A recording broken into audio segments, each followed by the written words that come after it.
ஒரு நம்ம நாட்டுக்கு இப்படி பண்ண ஒரு ஃபிளாக் மேல மிதிக்கும் போது அந்த இஸ்லாமிய மக்கள் வந்து அதனால துன்புறுறாங்க, அதுக்கு ஒரு கொஸ்டின் எழுப்புறாங்க, எதுக்கு பண்றீங்க அப்படின்னு கேட்கும்போது இது மிஸ்மேட்ச் ஆகுது. சரி, நான் ஒன்னே ஒரு கேள்வி கேட்கிறேன் பாகிஸ்தானியர்களை.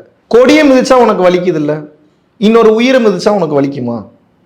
வலிக்குதுன்னா உன் கொடியை பத்தி நான் ஃபீல் பண்ண மாட்டேன். என்னை பொறுத்த வரைக்கும் அது கலர் பேப்பர், அவ்வளவுதான். இவ்வளவு நாள் நான் அதை அப்படி பண்ணலையே. நான் அதை பண்ற வரைக்கும் என்னை தூண்டியது யார் என்று கேள்வி கேட்கிறேன். நான் பைத்தியமா டெய்லி பாகிஸ்தான் பிளாக கீழே போட்டு டெய்லி மிதிச்சு விளையாடுறேன்? எனக்கு வேற வேலை வெட்டியே இல்லையா? என் மனம் நொந்து இவ்வளவு நாள் நான் பாகிஸ்தானை பத்தி மற்றவங்க பேசினா கூட நம்மெல்லாம் பேசாம இருந்த காலகட்டம் இருந்து இன்னைக்கு என்ன பாகிஸ்தான் கொடி ஏறி மிதிக்கிற அளவுக்கு என்னை தூண்டி இருக்குன்னா நீ பண்ணது தானே. அப்ப இந்த நேரத்துல என்ன தூக்கி வச்சு கொஞ்சணுமா?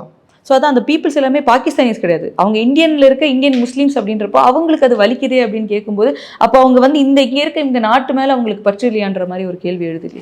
யார் மேல யாருக்கு பற்று இருக்கணும்ன்றதை அவங்க தான் முடிவு பண்ணணும். ஆனா சட்டத்தை தாண்டும் போது தேசிய பாதுகாப்பு சட்டம் பாயும்.